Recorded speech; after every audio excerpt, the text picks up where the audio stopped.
சிம்மராசி அன்பர்களுக்கு 2026ஆம் ஆண்டு ஆங்கில புத்தாண்டு நல்வாழ்த்துக்களை தெரிவித்துக் கொள்கிறேன். சிம்மராசிக்காரர்கள் படக்கூடிய துன்பத்திற்கு அளவே இல்லை அப்படின்னு தான் நம்ம சொல்லணும். ஏன்னா அட்டமத்தி சனின்ற அந்த கடுமையான தாக்கத்தில் இருந்துட்டு இருந்தீங்க. அந்த கடுமையான தாக்கத்துல இருந்து நீங்கள் விடுபடக்கூடிய வழி இருக்கா அப்படின்னு பார்த்தோம்னா ஆமாங்க, வழி இருக்கு. ஏன்னா அந்த சனியை குரு பார்க்க போறாரு. ஒரு பாவகிரகம் நமக்கு கெடுதலை கொடுத்துட்டு இருக்குதுன்னா அந்த பாவகிரகம் சுபகிரகம்னு சொல்லக்கூடிய குருவால புனிதப்படும் பொழுது அவருடைய கெடுத்தன்மையை குறைச்சிக்கக்கூடிய ஒரு வல்லமை இந்த வருஷம் உங்க ராசிக்கு கிடைச்சிருக்குது. விரயஸ்தானத்துக்கு வரக்கூடிய குரு உங்களை இடமாற்றங்களை செய்து அதன் மூலம் தனம் லாபம் முன்னேற்றங்களை கொடுக்கக்கூடிய ஒரு அமைப்பை கொடுப்பாரு.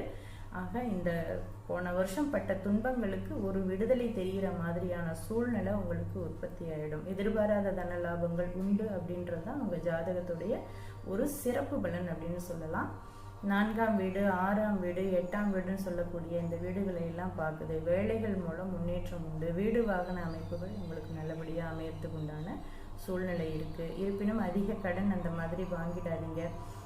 கூட்டு தொழிலில் இருக்கிறவங்களாம் கொஞ்சம் இன்னும் எச்சரிக்கையாகவே இருக்க வேண்டிய நிலை தான். குரு பார்வைங்கிறது ஓரளவுக்கு உங்களை புனிதப்படுத்தினாலும் சனியும் அதோட சின்ன சின்ன கெடுபலன்களை செய்ய தான் செய்யும் அப்படின்றது.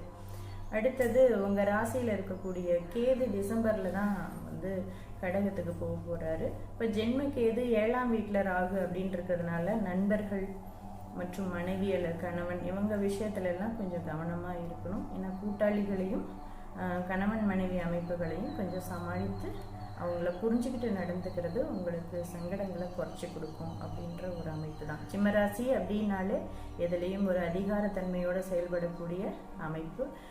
அவசரப்பட்டு ஏதாவது ஒரு முடிவு எடுத்துட்டு பின்னால் அதில் சங்கடம் நிற்கிற மாதிரி நீங்கள் இப்போ அனுபவிச்சுட்ருப்பீங்க. அதுலேருந்து விடுபடக்கூடிய தன்மையை நீங்கள் கொஞ்சம் நிதானமாக யோசித்து கலந்தாய்வுகள் செய்து பண்ணுறது நல்லதாக இருக்கும்.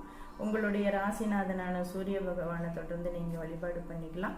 மற்றும் சிவ வழிபாடு உங்கள் வாழ்க்கையில் முன்னேற்றத்தை தரும். வாழ்த்துக்கள்.